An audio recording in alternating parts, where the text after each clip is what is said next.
Your friends are laughing. Not quietly either.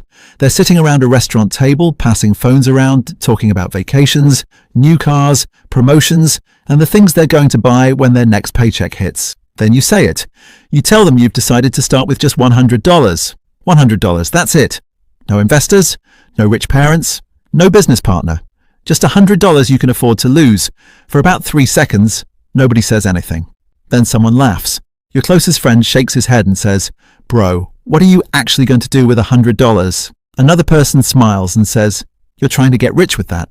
Someone at the other end of the table adds, "Just spend it. You need a real job, not another little idea." Everyone laughs again. You laugh too, because explaining yourself would only make it worse. What they don't understand is that you aren't trying to become rich with $100. You're trying to prove something to yourself. For the last 2 years, you've watched the same people complain about money while spending every paycheck the same way. They say they want freedom, then upgrade their phones. They say they want to start businesses, then wait for the perfect idea. They say they want to invest, then spend 3 hours deciding which restaurant to order from. You finally realize something uncomfortable. Most people don't fail because they don't know what to do. They fail because they need everyone around them to believe in the idea before they begin. You don't. So you make yourself one promise. You will not tell anyone what you're building. You won't post it. You won't ask friends for opinions. You won't announce milestones. And most importantly, you won't touch the original $100 unless you've created something that earns its own money. The next morning you open a separate account and transfer the $100. Then you write one sentence on a piece of paper. "I don't need to look successful. I need to become useful."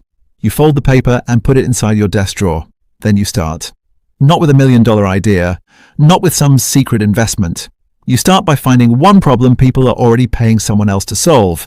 The first week, nothing happens. The second week, almost nothing happens. By the end of the first month, you've made $17. $17. Your friends are spending hundreds on weekends, and you're celebrating $17 like it means something. Maybe it doesn't. But then, on the 31st day, something happens that changes the entire plan. Someone you've never met sends you a message and asks one simple question. "Can you do this for me every month?" And suddenly that original $100 isn't the most important number anymore. You say yes. You don't even know exactly how you're going to do it yet, but you say yes because the hardest part wasn't making money. It was getting someone to trust you enough to give you the first dollar. That first customer becomes 2. 2 becomes 4. 4 becomes 7. Nothing looks impressive from the outside. You're not driving a different car. You're not moving into a bigger apartment. You're still eating the same food, wearing the same clothes, and going to the same job. If someone looked at your life, they would assume nothing had changed. That's exactly what you wanted. Your friends, meanwhile, keep living normally. Friday nights become expensive dinners. Saturday becomes shopping. Someone buys a new phone. Someone else posts pictures from Miami. Your group chat fills with screenshots of purchases and plans. You stop responding as much. Not because you're angry, because you finally understand how dangerous it is to explain a long-term goal to people living on short-term rewards. Every time you explain what you're doing, somebody has an opinion. Every opinion becomes doubt. Every doubt becomes an excuse. So you stay quiet. At the end of month 3, you've made $340. Month 4, $510. Month 5, $780. Then you cross $1,000. You sit alone in your car and look at the number on your phone. It's not enough to change your life. It wouldn't even impress the people who laughed at your $100. But something has changed. For the first time, you have proof that your effort can produce money outside your paycheck. And that is more valuable than the money itself. Because once you learn how to create $1 outside your salary, you start seeing your entire life differently. Then your friend calls. He hasn't heard from you in a while. He asks what you've been doing. You give him the same answer you've been giving everyone. Nothing much. Just work. He laughs and tells you that you're becoming boring. Then he says something that almost makes you tell him everything. You know you're wasting your 20s, right? You look at the screen after the call ends. For a moment, you feel angry. Then you realize he's not trying to hurt you. He's describing your life from the only scoreboard he knows. So you don't argue. You keep going. Month 6 becomes month 7. Your $100 has now produced several $1,000s in revenue, but you haven't changed your lifestyle. You reinvest almost everything. Better tools, better skills, better systems. You're not chasing money anymore. You're building something that can produce money without starting from zero every morning. And then Near the end of the 8th month, you make your first serious mistake. One decision, one payment, and within 48 hours, almost everything you've built is suddenly at risk. The mistake costs you more than money. It costs you confidence. You had grown too comfortable. The numbers were finally moving, people were finally paying, and you started believing you had figured it out. That's when you made the decision you had promised yourself you would never make. You expanded too quickly.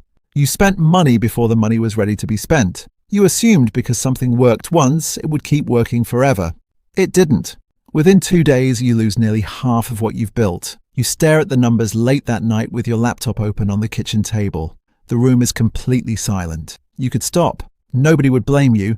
You could tell yourself it was a good experiment. You started with $100. You learned something. You tried. You failed. You could walk away and go back to living exactly like everyone else. And for the first time in 8 months, you open the group chat. Someone has just posted a picture from a weekend trip. Another friend has bought a new car. Someone writes, "Life is short." You almost type, "Maybe you're right." Then you look at the original piece of paper in your drawer. "I don't need to look successful. I need to become useful." You close the group chat. The next morning, you start again. But this time, you stop thinking like someone trying to make money and start thinking like someone trying to build an asset. You document every mistake. You remove every unnecessary expense. You stop chasing 10 opportunities and focus on one. You create a process that can be repeated. Something strange happens after that. Growth becomes slower, but more reliable. Month 9, month 10, you don't tell anyone. By month 11, the income from what you built is finally larger than the money coming from your job. That's when the temptation changes. You could quit. You could announce it. You could finally tell everyone who laughed that they were wrong. But you don't, because you realize something even more important. The moment you need other people to know you won, you are still playing their game. So you keep your job, you keep your old car, you keep your mouth shut. And while everyone thinks you're still exactly where you were a year ago, your financial life has quietly moved somewhere completely different. Then on the last week of the 12th month, you walk into the same restaurant where they laughed at your $100, the same table, the same friends, the same jokes. But this time, someone asks you a question they never asked before. "So, what have you actually been doing this whole year?" You smile. You don't answer yet, because you brought something with you. You don't pull out a Lamborghini key. You don't show them a luxury watch. You don't put a screenshot of your bank account on the table. Instead, you take out your phone and open a simple spreadsheet. 12 months, every month listed, every dollar accounted for. Money earned, money reinvested, money saved, money left untouched. Your friend looks at the screen and laughs at first. Then he stops. "Wait, is this real?" You nod. He scrolls. The table becomes quieter. The number isn't millions. That's what makes it believable. It's not some overnight fantasy.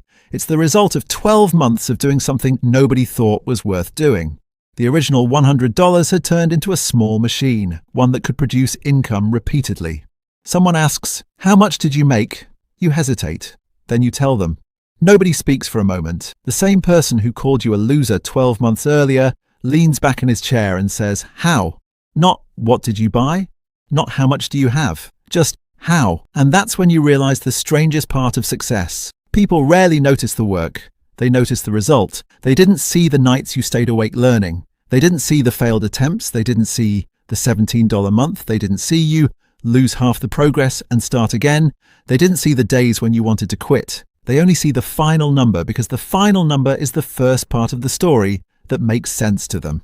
Your friend looks at you differently now, not with hatred, not even jealousy, something more complicated. He's trying to understand when you changed. You tell him you didn't. You just stopped waiting for everyone else to approve the person you were becoming. Then he asks the question you expected. "Why didn't you tell us?" You look around the table, because 12 months ago, they laughed. But you don't say that. Instead, you say, "Because I didn't want an audience." That sentence sits there longer than you expect. And then your phone vibrates. A new payment has arrived. Not from the business, from the system you've been quietly building. You look at the notification, and for the first time, you realize the $100 was never the story.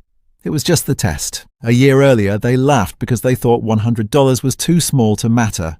Now they were asking how you turned it into something bigger. But here's the part nobody at that table understood.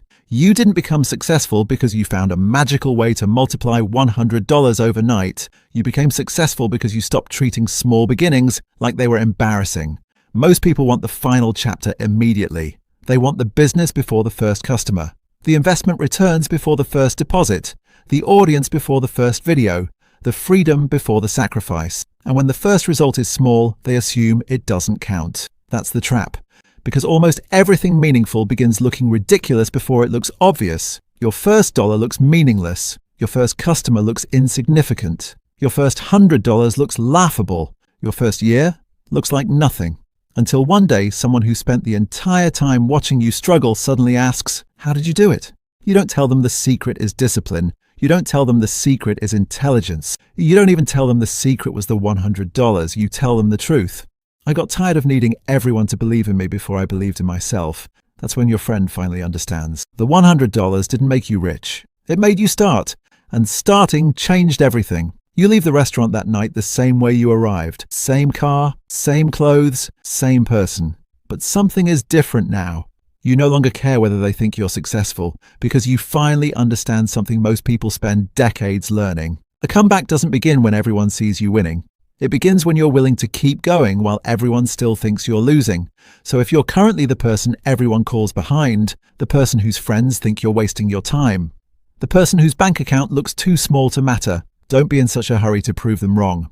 Build quietly, learn quietly, save quietly. Start with whatever you have, because the most dangerous person in the room isn't the person with the most money. It's the person nobody is watching, who has finally stopped needing to be seen.